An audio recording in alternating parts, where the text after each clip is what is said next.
महाराष्ट्र में शिंदे और फडणवीस की सरकार ताबड़तोड़ फैसले लेने में जुटी है। एक तरफ पूर्व सीएम उद्धव ठाकरे पार्टी के नाम और चुनाव चिन्ह के लिए अदालत का दरवाजा खटखटाने में जुटे हैं, तो दूसरी तरफ मुख्यमंत्री शिंदे अपने काम की बदौलत ऐसी जमीन तैयार कर रहे हैं जिसके बाद उद्धव ठाकरे की राजनीतिक करियर का ही द एंड हो जाएगा। इस बीच शिंदे फडणवीस की सरकार ने एक और बड़ा फैसला लिया है। शिंदे सरकार ने राज्य में लोकायुक्त लागू करने का फैसला लिया है।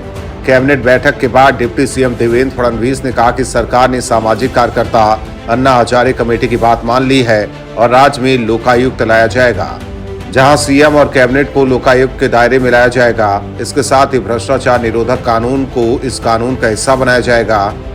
वहीं लोकायुक्त में रिटायर्ड जजों समेत 5 लोगों की टीम होगी। कैबिनेट बैठक के बाद डिप्टी सीएम फडणवीस ने कहा कि मुख्यमंत्री ने 2 अहम फैसले लिए हैं। अंतरिम काल में सरकार बदलने के बाद इस पर गंभीरता से काम नहीं किया गया, लेकिन अब नई सरकार आने के बाद हमने उस कमेटी को और मजबूत किया है। उप मुख्यमंत्री देवेंद्र फडणवीस ने कहा कि अन्ना हजारे की समिति द्वारा दी गई रिपोर्ट को सरकार ने स्वीकार कर लिया है।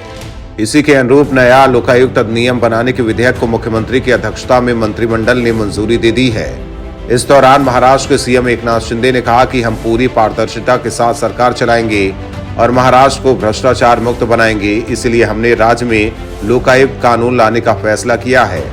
दरअसल अन्ना हजारे लगातार मांग कर रहे थे कि महाराष्ट्र में लोकायुक्त अधिनियम होना चाहिए, जैसे केंद्र में लोकपाल विधेयक पारित किया गया था।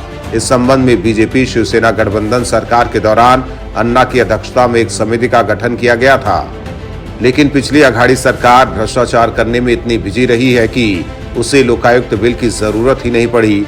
हालांकि अब शिंदे फडणवीस सरकार ने इसे मंजूरी देकर अघाड़ी गठबंधन को बड़ा झटका दिया है। ब्यूरो रिपोर्ट, न्यूज़ चौक।